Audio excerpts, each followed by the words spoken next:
Assalamualaikum warahmatullahi wabarakatuh. Halo teman-teman semua. Hari ini kami akan mengajak teman-teman semua untuk menelusuri jejak sejarah. Bagaimana Islam berkontribusi besar terhadap lahirnya kemajuan di Eropa, khususnya pasca Perang Salib. Kontribusi Islam terhadap perkembangan ilmu pengetahuan, ekonomi, industri, dan modernisasi di Eropa pasca peristiwa Perang Salib pada abad pertengahan hingga modern. Perang Salib merupakan cerita bersejarah berupa konflik militer antara agama Kristen dari Eropa dan agama Islam dari Timur Tengah. Perang Salib terjadi karena daerah Kristen, tepatnya di Yerusalem, direbut atau ditaklukkan oleh umat Islam. Maka dari itu, dengan bentuk salib menjadikan simbol bahwa perang tersebut suci sebagai upaya untuk membebaskan Baitul Maqdis dari tangan muslimin. Saat itu simbol salib digunakan di baju pasukan, perisai, dipasang di perahu militer, dan juga terdapat bendera dengan lambang salib sebagai simbol peperangan. Perang ini terjadi selama 2 abad lamanya. Perang Salib terjadi membawa dampak perubahan yang merugikan Eropa. Adapun dampak Perang Salib terhadap perkembangan peradaban Islam, yaitu dunia Islam mengalami kemunduran dalam segala bidang kehidupan.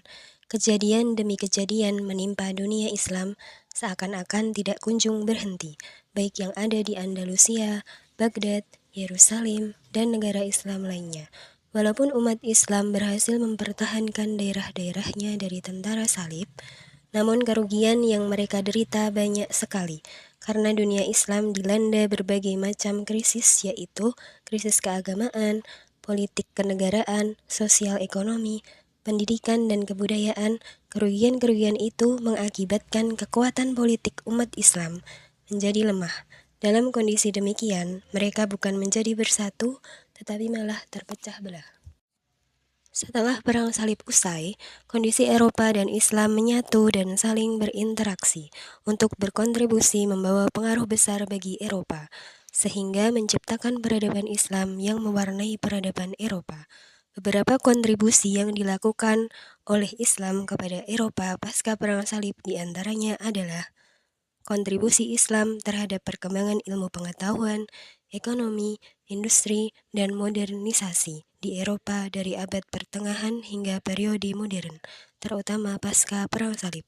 Kontribusi peradaban Islam bagi Eropa, khususnya pasca Perang Salib dan selama abad pertengahan, tinggi merupakan faktor krusial yang membantu Eropa bangkit dari abad kegelapan menuju Renaissance dan modernisasi.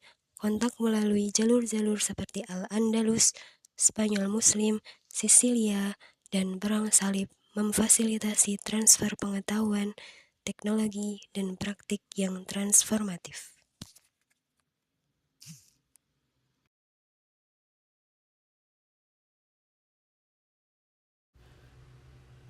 Kontribusi Islam dalam bidang ilmu pengetahuan. Yang pertama adalah ilmu pengetahuan filsafat. Islam di Spanyol telah mencatat satu lembaran budaya yang sangat brilian dalam bentangan sejarah Islam. Ia berperan sebagai jembatan penyeberangan yang dilalui ilmu pengetahuan Yunani Arab ke Eropa pada abad ke-12. Minat terhadap filsafat dan ilmu pengetahuan mulai dikembangkan pada abad ke-9 Masehi. Selama pemerintahan penguasa Bani Umayyah yang kelima, Muhammad ibnu Abdul Ar-Rahman 832-886 Masehi.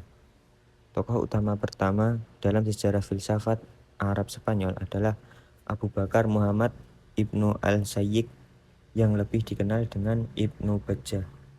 Kemudian tokoh yang kedua adalah Abu Bakar ibnu Tufail, penduduk asli Wadi Asa, sebuah dusun kecil di daerah Timur Granda, dan wafat pada usia lanjut tahun 1185 Masehi. Bagian akhir abad ke-12 Masehi menjadi saksi munculnya seorang pengikut Aristoteles yang terbesar di gelanggang filsafat dalam Islam, yaitu Rushid dari Cordova. Pada abad ke-12 diterjemahkan buku Al-Qanun karya Ibnu Sina atau Avicenna. mengenai kedokteran. Pada akhir abad ke-13 diterjemahkan pula buku Al-Hawi, karya Rozi, yang lebih luas dan lebih tebal dari Al-Qanun. Yang kedua adalah ilmu matematika dan aljabar. Kontribusi pendidikan Islam dalam bidang matematika, khususnya aljabar, sangat signifikan berkat karya Al-Khawarizmi, seorang ilmuwan muslim yang dijuluki sebagai Bapak Aljabar. Bukunya yang berjudul Alkitab Al-Mukhtasar fi Hisab Al-Jabr wal Muqabalah memperkenalkan konsep dasar dalam aljabar seperti persamaan kuadrat, sistem bilangan, dan metode penyelesaian persamaan linear. Karya ini tidak hanya berfokus pada teori, tetapi juga pada aplikasi praktis yang digunakan dalam perhitungan warisan, perdagangan, dan pengukuran tanah. Pada abad ke-12, karya Al-Khawarizmi diterjemahkan ke dalam bahasa Latin, memungkinkan konsep aljabar tersebar di Eropa dan menjadi salah satu fondasi penting dalam perkembangan matematika modern.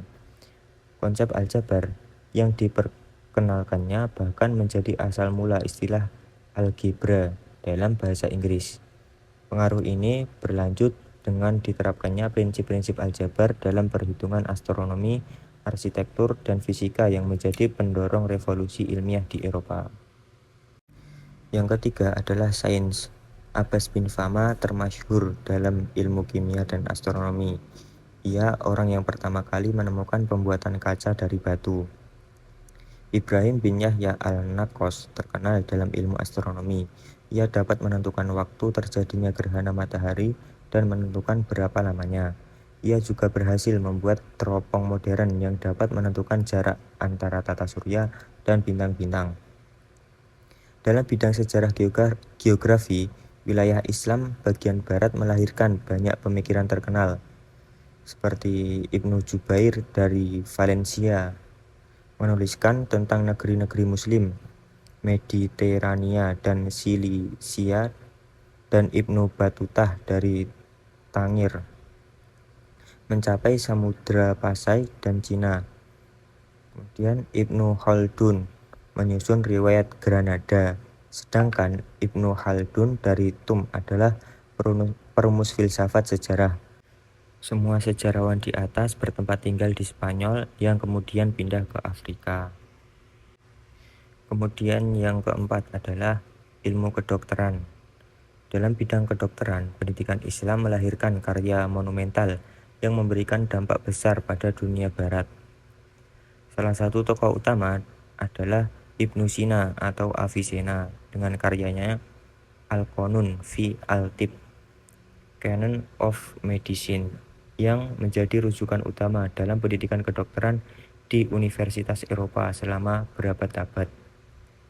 Ibnu Sina menggabungkan pengetahuan medis dari tradisi Yunani seperti Hippocrates dan Galen dengan temuan empiris yang ia lakukan sendiri, termasuk konsep diagnosa berbasis gejala, prinsip uji klinis, serta penggunaan obat-obatan herbal yang terstandarisasi. Konsepnya tentang sirkulasi darah dan anatomi dasar juga memperluas pemahaman medis di Eropa. Selain itu, pendidikan kedokteran di dunia Islam menekankan praktik langsung di rumah sakit pendidikan Bimaristan yang menjadi model awal pendidikan klinis modern di Barat.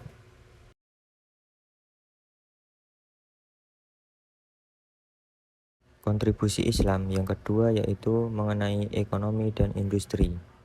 Kontribusi Islam terhadap perkembangan ekonomi dan industri di Eropa pasca peristiwa Perang Salib pada abad pertengahan hingga memasuki era modern merupakan suatu fakta sejarah yang penting namun seringkali terabaikan. Melalui interaksi yang terjadi selama Perang Salib, bangsa Eropa tidak hanya membawa pulang pengalaman peperangan, tetapi juga menyerap berbagai ilmu pengetahuan dan praktik kehidupan umat Islam, termasuk dalam bidang ekonomi dan industri.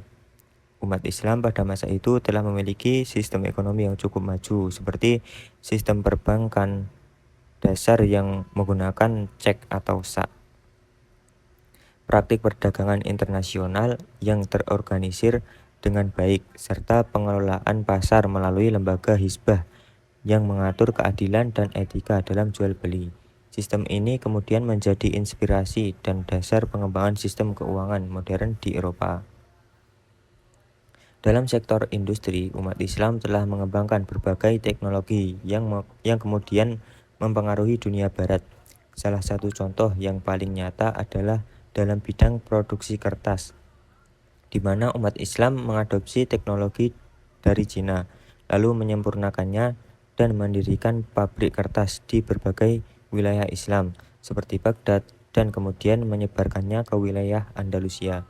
Dari sinilah bangsa Eropa mulai mengenal dan menggunakan kertas secara luas, yang pada akhirnya mendukung kemajuan literasi dan pendidikan di Eropa.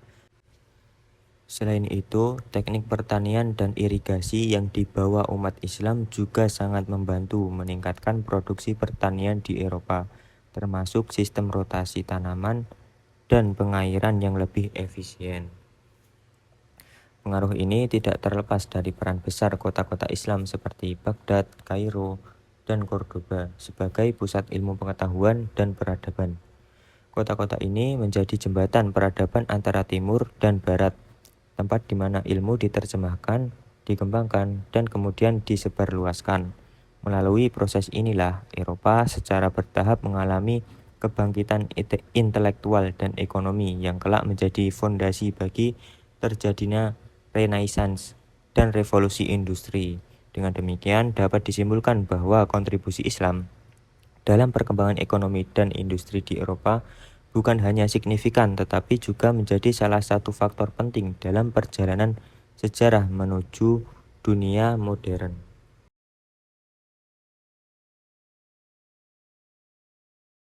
Modernisasi di Eropa pasca Perang Salib hingga masa modern. Perang Salib yang terjadi antara abad ke-11 hingga abad ke-13 merupakan titik balik besar dalam sejarah Eropa. Meskipun pada awalnya bertujuan untuk merebut tanah suci dari kekuasaan Islam, perang ini justru membawa dampak yang luas terhadap perkembangan sosial, ekonomi, politik, dan intelektual di Eropa.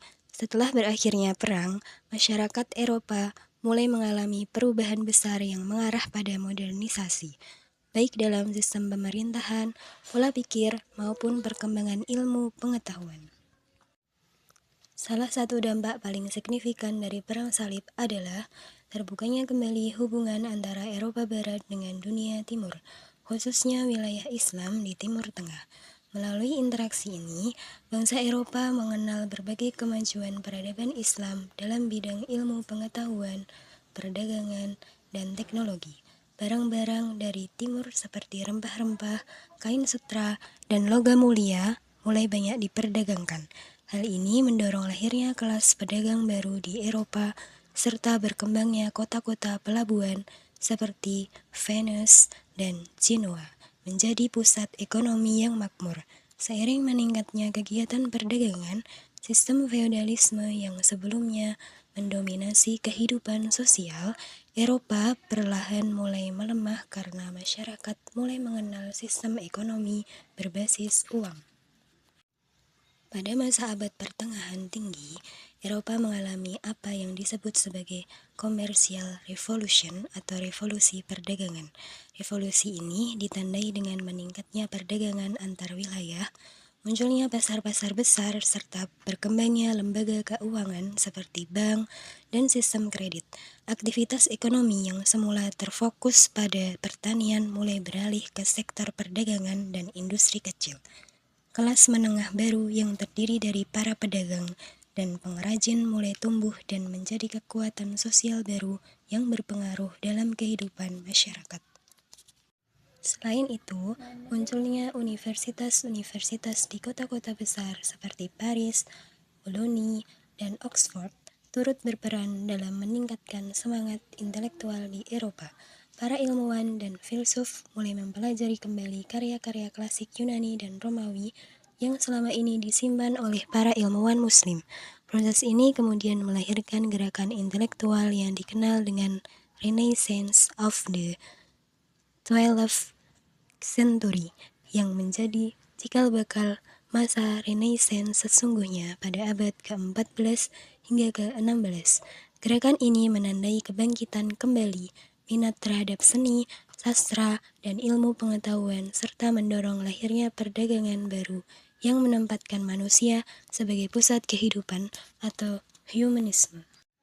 Memasuki abad ke-15 dan ke-16, modernisasi Eropa semakin cepat dengan munculnya Age of Discovery atau masa penjelajahan samudera. Negara-negara seperti Portugis, Spanyol, Inggris, dan Belanda berlomba-lomba mencari jalur perdagangan baru ke Asia dan Afrika. Penjelajahan ini tidak hanya memperluas wilayah kekuasaan Eropa, tetapi juga memperkaya mereka secara ekonomi. Dari sinilah lahir sistem ekonomi global dan awal dari era kolonialisme. Pada abad ke-17 hingga ke-18, muncul revolusi ilmu pengetahuan dan pencerahan atau Enlightenment yang mengubah cara pandang masyarakat Eropa terhadap dunia. Ilmu pengetahuan dan akal mulai dianggap sebagai dasar utama dalam memahami alam dan mengatur kehidupan sosial. Gereja yang selama berabad-abad menjadi pusat kekuasaan mulai kehilangan dominasinya terhadap kehidupan intelektual. Nilai-nilai seperti rasionalitas, kebebasan berpikir, dan kemajuan mulai diutamakan. Dari sinilah konsep negara modern berbasis hukum dan pemerintahan rasional mulai berkembang. Puncak proses modernisasi Eropa terjadi pada abad ke-18 hingga ke-19 melalui revolusi industri. Perkembangan teknologi seperti mesin uap, alat pemintal, dan transportasi modern mengubah struktur ekonomi Eropa dari pertanian menjadi industri. Kota-kota industri bermunculan dan masyarakat mulai beralih dari kehidupan pedesaan ke kehidupan urban. Sistem kerja, pola produksi, dan hubungan sosial berubah secara besar-besaran. Lahir pula kelas pekerja atau proletariat dan kelas pengusaha bourgeois yang menjadi motor penggerak ekonomi modern. Modernisasi yang berlangsung selama berabad-abad ini membawa Eropa ke dalam era baru dan era modern. Ciri-ciri modernisasi terlihat dari munculnya negara bangsa yang kuat, berkembangnya sistem pemerintahan demokratis, kemajuan teknologi, serta munculnya masyarakat yang lebih terbuka terhadap ilmu pengetahuan. Namun, di sisi lain, modernisasi juga membawa dampak negatif seperti kolonialisme, kesenjangan sosial, dan eksploitasi ekonomi terhadap wilayah-wilayah lain di dunia. Secara keseluruhan, modernisasi Eropa pasca Perang Salib merupakan proses panjang yang melibatkan berbagai aspek kehidupan. Perang Salib menjadi titik awal yang membuka pintu perubahan besar melalui kontak budaya dengan Timur. Dari sinilah Eropa bertransformasi dari masyarakat feodal yang tertutup menjadi masyarakat modern yang terbuka, rasional, dan berorientasi pada kemajuan ilmu pengetahuan. Proses inilah yang kemudian melahirkan ekonomi modern seperti yang dikenal saat ini.